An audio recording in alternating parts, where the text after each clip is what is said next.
Alright guys, I'm going to tell y'all a story that happened about 2 years ago. Since I'm stupid and don't know how to Greentext, and I'm on mobile, it will take a little while to upload it all. It happened at my grandma's house, in a small mountain town in New Mexico. It is so high up in the mountains, you can stand in clouds. Back to the story. We were up there for my grandma's funeral because our aunt got the house, and we got money. Anyways, I was outside on the back porch. It was huge, because we were on the side of a mountain. It went all around the whole house, except on one side.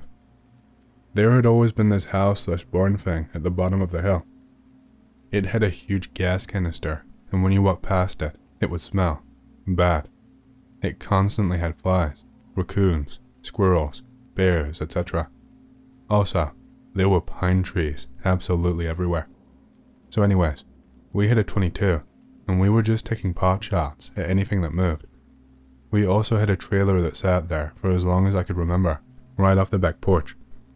It had been abandoned for as long as I can remember, although my brothers and cousins told me they used to stay in it. Anyways, it had been abandoned, and I was 16 at the time. My cousin dared me to shoot it. Since I don't back down from a dare, I shot at one of the wheels. It goddamn exploded, and it tipped and rolled down the hill at that barn thing. It hit it, and the gas canister. All we heard was a loud-ass crash. The next thing I see will probably stay in my mind forever. 3 butt-ass naked men run out from it. Anyways, these 3 naked-ass guys run out. One of them was so fat and so hairy, he could pass as a gay Bigfoot and run towards the house and go under the porch. Our parents run out and are all freaking out and stuff, since part of my family is major redneck. They have rifles, shotguns, etc. Anyways, we all decide to shoot these weird freaks.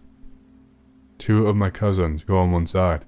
One of my brothers stays on the porch with our uncle's handgun, and me and my brother are on the other side of the house. They are armed with their hunting rifles, while my bro has a hunting shotgun, while I'm armed with my grandma's old-ass double-barrel shotgun. Have I ever mentioned I have never shot a shotgun before? Anyways, I'm leading in front of my brother, despite him being 21 and me being 16. We all go around at the same time, trying not to shoot each other. I come around first, and the skinniest guy I've ever seen in my life runs at me with a knife. I did not know what I was doing, so I squeezed both triggers at once. It blew my ass to the ground, and ripped the gun out of my front arm, so I'm just holding it, with hand on the trigger. Want to know what else got blown? A huge hole inside of that guy's chest. He flies all the way back, and rolls down the hill for a bit, and then stops. In the meanwhile, I am fumbling around, trying to reload, because another one of the freaks is running at me. Since I'm on the ground, he grabbed the nail board from under the porch and swings it at me. I pull up my arm just in time. It sticks into my arm, and he tries to book it past me. He swung it like a golf club, and it is deep in my arm too, real deep. I try to pull it out, and it is the most excruciating pain I have ever felt in my life. Even worse than the time I broke both growth plates in my knees in high school football. I finally managed to get it out. In the meanwhile, my cousins rush over. My brother turns and fires a buckshot into the guy's legs. He drops and tries to start crawling away. I manage to get up with help. With the help of my older cousins, I get up. We are looking over the guy that my brother shot. He is still alive and has this look of pure terror on his face. He was saying some crap along the lines of, "Please don't go down there, please, please, please," and he would not just shut up. Then we hear yelling. It was Shrek. Just kidding. It was the fat guy who was shaped like Shrek though. He lowered his shoulder and plows through all of us. I can take a hit, but this guy was real damn strong. I'm on the ground and look up. He is just yelling and running straight back into the woods. I hear an ear-deafening shot. My cousin shot him in the back with a .308 round from his hunting rifle.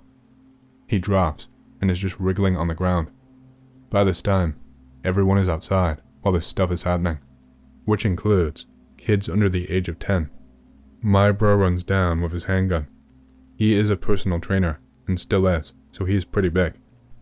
He runs over and has the big guy on gunpoint, while one of my cousins runs over to help him. I get up and dust myself off, while still bleeding. I just kinda hold the wound and walk up to the guy I shot. It will never, ever leave my mind. His chest was literally exploded. Anyways, I call one of my cousins over, load up my shotgun, and walk back down to the barn. He tries to stop me, and I just tell him to follow. We walk down together, while my aunt calls a ranger or a sheriff or whatever he was. It was a mountain town. We walk up to this barn, and inside is the most foul-smelling, reeking mounds of something that we have ever seen in our life. You thought the guy I shot was bad. 9 dead bodies. 4 were skeletons. 3 were rotting / half-eaten. 2 were recent kills. I goddamn puked. One of them was a kid, younger than me. He had gone missing a few weeks before we got there. I remember because my aunt was telling my younger cousins not to run off because the kid had probably gotten eaten by a mountain lion. My cousin just kinda turned away with an angry look. My cousin was really pissed off now. He had kids, and they were younger, and he walks back up the mountain to the 2 guys. They had managed to drag the fat guy back to his skinny friend. He kinda looked like a scrapper from the Fallout 3 Lookout DLC. My cousin was so furious. He pointed his gun at the skinny one's face, and we had to hold him back. That's how enraged he was. He had kids. We all understood that, but Jesus Christ. They were going to cannibalize that kid back there.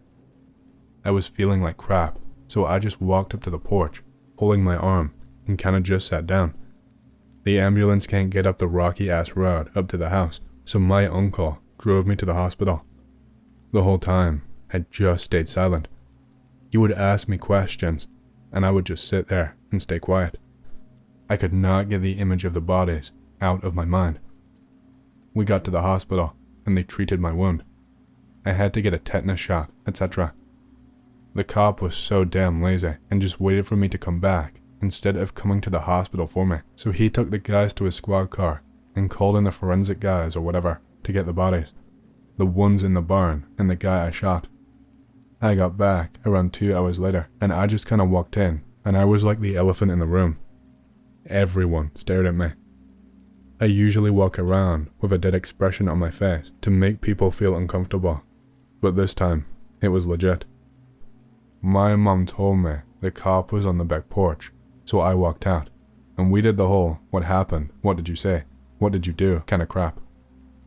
I told him everything that happened, even with my brothers and cousins there.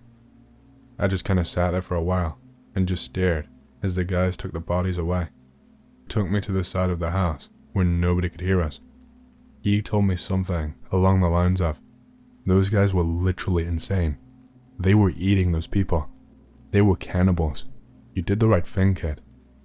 And he just kinda walked off, and the cops and stuff went away too. When we walked back inside, I just kinda sat there, looking at my feet. My uncle, which is really redneck, despite him living in El Paso, Texas, balls up and asks me, well, what did the cops ask and say? I told him the stuff, and the people's faces in the room were mixes of disgust and depression. I just kinda started crying. I know it was kind of a pussy thing to do. I wasn't wailing or anything like that. Just tears. I just stared at the ground and just sat there like that, crying, while people watched. I kinda wiped my face and looked up and just stared outside the window. I just let the words come out of my mouth and said, if you have any questions, just ask me. It will be easier to put them out now, so you don't have to ask me later. I only got a few questions like, what happened? Are you alright? Are you okay? The one that messed me up the most was my small cousin, Dylan. He was 8 years old, asking me what was in the barn.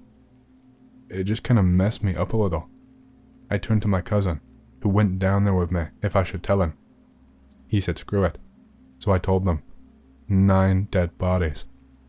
I told them the other stuff, about some of them being half-eaten, and some were spooky skeletons.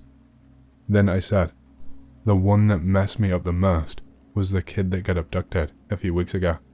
It was him. Everyone just stared at me. What messed me up the most was the next day, more cops showed up. I walked down with them to the barn, and we walked into the basement. They restored power for a short amount of time so that a single light bulb lit up the room. There was writing everywhere. Every single inch was covered in random words and some Latin crap. We walked back out, and I felt as if I had a heavy weight lifted off of my shoulders. Want to know why? I gave closure to all of the families whose family members had gone missing. They might not want to hear that they got eaten, or were going to, but I took what that cop said to heart. Next few days, the cops would come every now and then to check up. I stayed for questions for the next few weeks, and eventually took a plane back. But in those few weeks, me and my cousin covered the barn from basement to attic, in gasoline, and burned it down. Over the days, everyone got used to what used to be a cute boy with a baby face is now a killer with a baby face. Like seriously, it takes me months to grow inch-long hairs on my face. It wasn't released in the news because it would mess up the town's reputation. A few months after I leave, the cop that I talked to, his partner got shot and killed by some crazy guy, literally at the house at the entrance to go to the house on the hill. Sometimes I break down and cry when I remember. The one thing that messed me up the most is, I have sleep paralysis. I woke up and could not move. I have to constantly listen to things for me to not have it.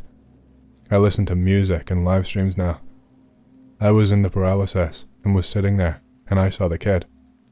He was sitting on the end of my bed. He turns to me and says one word, "Thanks," and he was gone. I woke up just sitting there. I did not know what to do.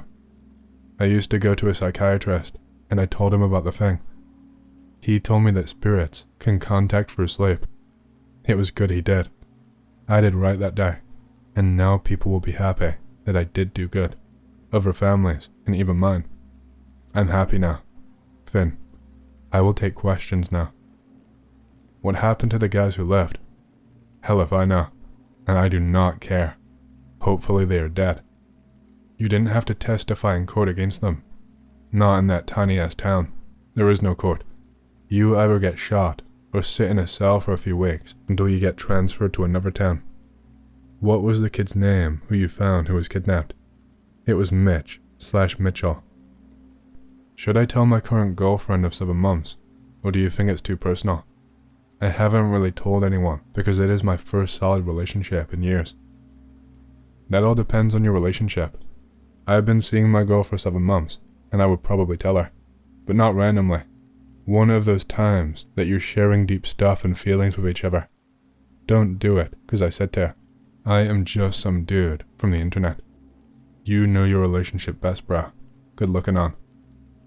Speaking as a female, I would not, unless you have to, for a release, or if it's brought up by someone else. She might think you're damaged from it, and treat you differently, or fear you, because you have killed a person. Whatever you decide to do, just don't lie about it. If you're not comfortable talking about it, just say so. If she is a good girlfriend, she will understand. Did they cook the people? Nope. They were just bodies with big-ass bites taken out of them.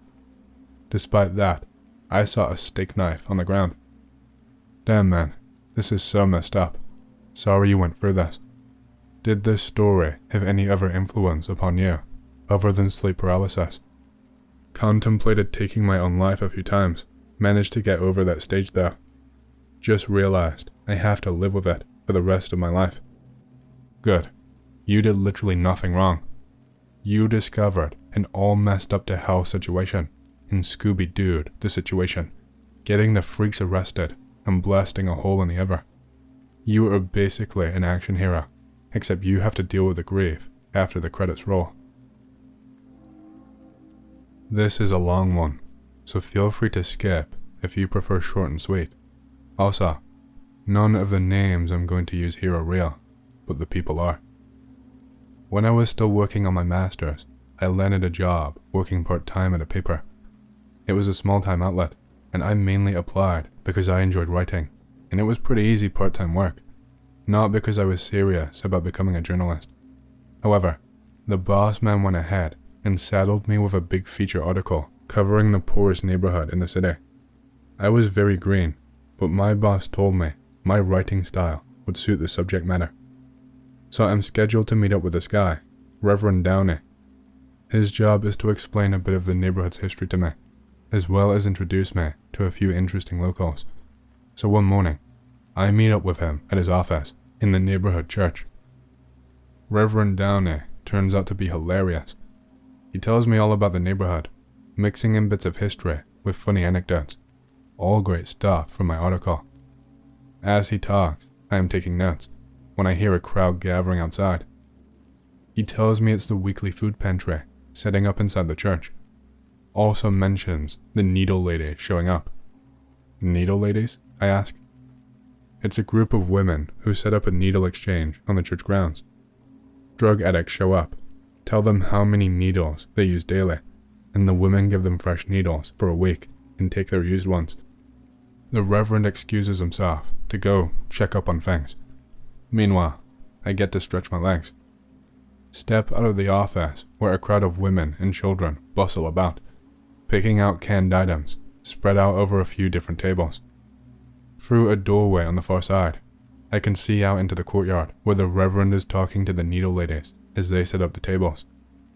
I'm watching the dead-eyed druggies waiting in line when I feel a tug on my shirt.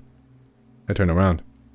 There is a little black boy looking up at me, a giant smile on his face. They got a nothing man buried outside, he says. At first I think he says, Muffin Man. Excuse me, I ask. A nothing man, he repeats.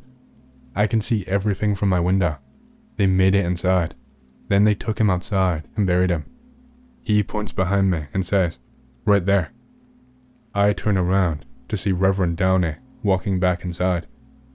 He says in his big warm voice, come on out. I want you to meet someone very special. I turn around to say goodbye to the little kid, but he is gone. I am introduced to Grandma Kane, who is raising 4 children all by herself. The children all have AIDS, Reverend Downey tells me. Grandma Kane and the 4 children live in a tiny room in a rundown apartment building down the street, and I walk back there with them to do a mini interview. The apartment building is absolute crap. Elevators do not work. Parts of the ceiling are missing. Holes in the walls exposing the wiring beneath. There is also no AC, and it is the height of summer, so we are boiling as I am interviewing frail Grandma Kane next to an open window. They don't all have AIDS, she says of the children. Just 3 do, and 1 don't. Apparently their mother was a heroin junkie who spent most of her life in and out of jail. She basically hoard herself out for drug money non-stop, so all of the kids have different fathers. Mom eventually went away to prison for good, and the kids went to Grandma. What about the 4th child, the one who doesn't have AIDS? The oldest, Grandma Kane tells me, Martha. She claims that Martha was not born with AIDS, and that she's been tested, a very rare thing in that neighborhood. She also claims that Martha was assaulted when she was about 9 years old. Didn't get it then either, luckily, but the event traumatized her. Overnight, it was like a flip switched in the poor girl's head. Martha started spending all of her time running around the neighborhood with drug dealers and criminals. She is only 13 and has already had 2 abortions. I asked Grandma Kane if she knows who assaulted Martha. She refuses to tell me. I'm kind of surprised. She has been so forthcoming until this point. I assume that she's afraid of someone. Was it one of the drug dealers? No, she says. So then it was one of the neighborhood boys, I say. Or a man, maybe. No, it wasn't one of them. She seems to be getting more and more nervous as I ask her about it. Then she says something that leaves me puzzled. Everyone knows about criminals and drug dealers, but nobody knows the truth about the ghetto. I ask her, what is the truth about the ghetto? She seems exasperated and finally says, it's just, there is worse things out here than than drug dealers. I press her. What things? She looks me dead in the eye and makes a motion like she is zipping her lips closed. My curiosity is piqued by this point, so I tell her we can do things off the record. I always wanted to say that, if that is what she wants. So I turn off my recorder, but she is fidgeting now, staring out the window. Before she seemed nervous, now she's scared. I say, "Is someone threatening to keep you quiet?" She shakes her head. I ask, "Who are you afraid of?" And she snaps at me. "It's not a who, boy." Instantly, her body relaxes and her eyes seem to glaze over. She turns and looks out the window. At first I think she's just ignoring me, but then I notice her chest is not moving. She's not breathing. I will cut to the chase. She died right there in front of me. With the grandkids screaming and crying and crowding around her, I call 911. Nobody shows up for an hour and I call again. This time I tell them I'm a reporter and a woman is dead. The dispatcher says the police will be right over, and they are. 2 squad cars, no ambulance. And it hits me. Nobody is even coming to remove Grandma Kane's corpse. After a short chat with the police, where I explain what happened, they tell me to leave the premises and assure me that the body will be dealt with. Then they put the kids in the back of the car, and I ask where they will be taken. One of the officers says, probably the prison. They got a childcare facility there. He wasn't joking either. By this point, it is almost dark, and I need to go home. I make the walk back to my car, and I'm passing the church courtyard when I hear a familiar voice. "You want to see where they put it?" I turn around, and it's the little black kid from earlier. Big goofy smile on his face. After the stuff I just went through, his silly grin kinda catches me off guard, and I find myself laughing a little. "They put something on top of a nothing man's grave," he tells me. "You can see it poking out like a belly button." He points towards the churchyard. Don't ask me why, but I walk over and begin to inspect the churchyard. I know he's probably just telling stories, but I guess partly I'm on autopilot, processing the events of the afternoon. Then, after a minute, I find a round patch of dirt that looks like it's recently been dug up, and in the center is something that kinda sparkles in the low moonlight. I reach towards it, then I pull my hand back. Squeezed into a little groove in the dirt, right in the center of the freshly dug dirt, is a human eye staring back up at me. I almost gag and step back. Then I hear another familiar voice. "Did you find something?" It's Reverend Downey. He's leaning in the doorway of the church, almost completely hidden by the shadows. For a moment, I am at a loss for words. Then I point down at my feet. "Have you seen this?" But he does not respond. He just says, "I kept an eye on your car for you." Before I can respond, he says, "You gotta keep an eye on things around here," he said, "or they disappear." He's not smiling now, and there is no warmth in his voice like before, during our interview. "Things go missing around here all the time," he tells me. "Cars, people, and the cops don't even bother investigating." I get myself collected and ask, "Is someone buried here?" Reverend Downey steps out of the shadows and says, "I heard about Grandma Kane." There is an odd expression on his face.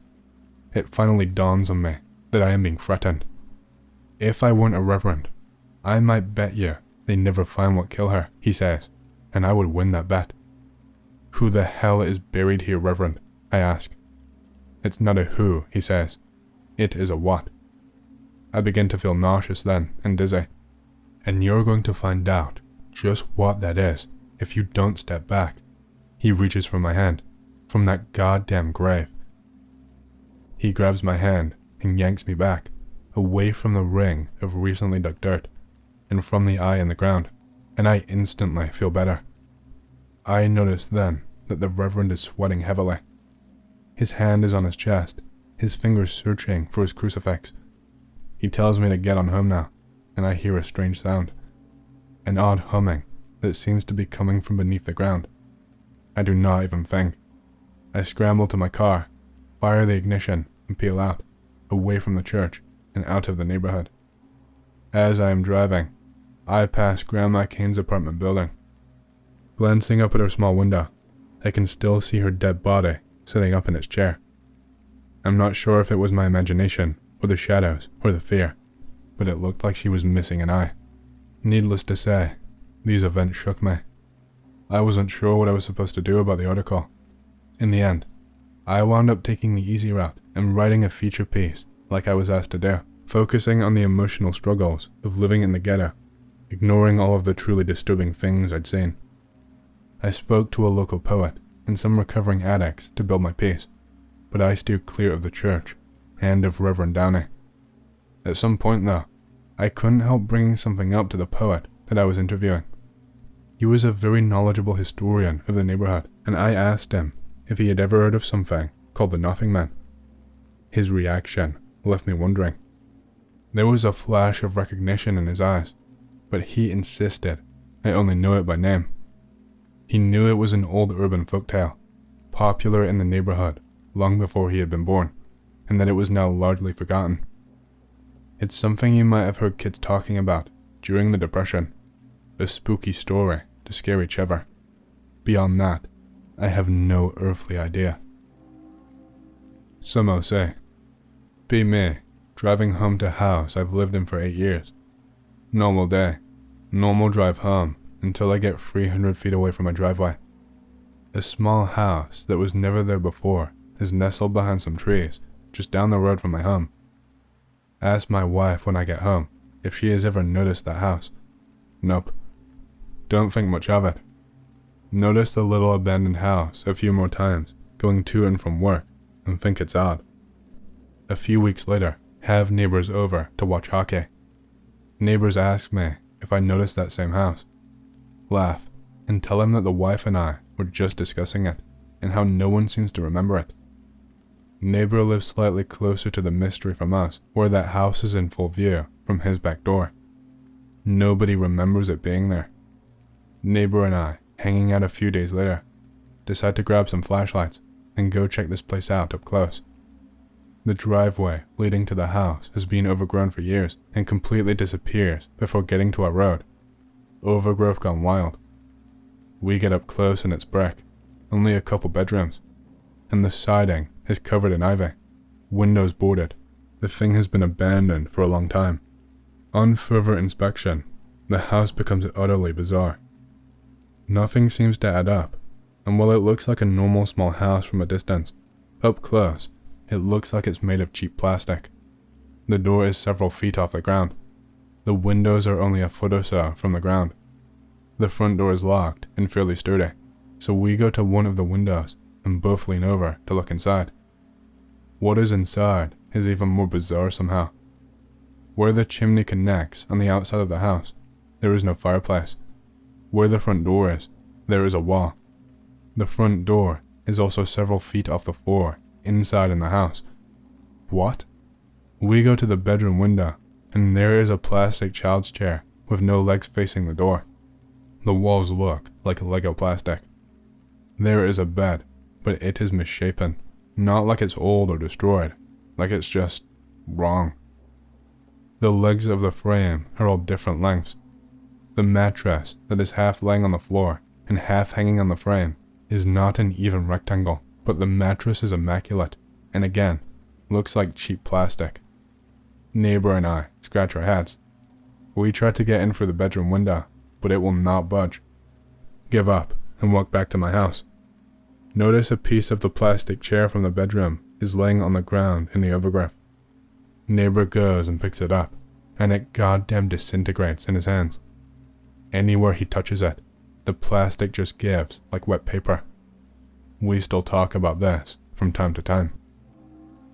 Be me, 16 years old, live in a small town. Nothing even remotely cool happening. One day, my friends talk about this weird rock they found near the river. Since we were already going fishing, might as well check it out. Rock is really damn big, like almost 4 feet in diameter. 1/3 submerged in water. No idea where it came from. It certainly didn't wash in there by itself. Ask, why are they so obsessed with it all of a sudden? They tell me it's because if you sleep near it, you get weird dreams. Realize I'm being pranked. Tell friends to go away with their made-up crap. They insist it's true. Whatever, let's go fish already. Settle near the rock anyway, since it's a decent enough place. Doze off around the noon anyway. It's a cozy summer day. Have a weirdly vivid dream about being chased by something. Vivid enough that I wake up screaming. Immediately, almost crap myself in embarrassment, because imagine waking up screaming like a scared little child right before your friend's eyes. Strangely enough, they don't laugh and say this sort of thing happened to them too, but the strangest part was that sometimes the dreams were pleasant. Don't believe them, but we go back to the rock later on, because, what, you scared of bad dreams, huh? Interestingly enough, second time, the dream is different. It's still strangely vivid, but I'm having passionate sex with my sister, who acts weirdly smug. Huh? In total, we camp around the rock 12 times that summer, and every time, dreams are extremely vivid, and are either terrifying or revolve around taboo-breaking sex. No one actually said exactly what they saw, but all agreed that it was always more than just wet dreams or nightmares, and scenarios seemed to repeat. One day, we come back to the rock and discover that it is no longer there. Vanished just as suddenly as it appeared.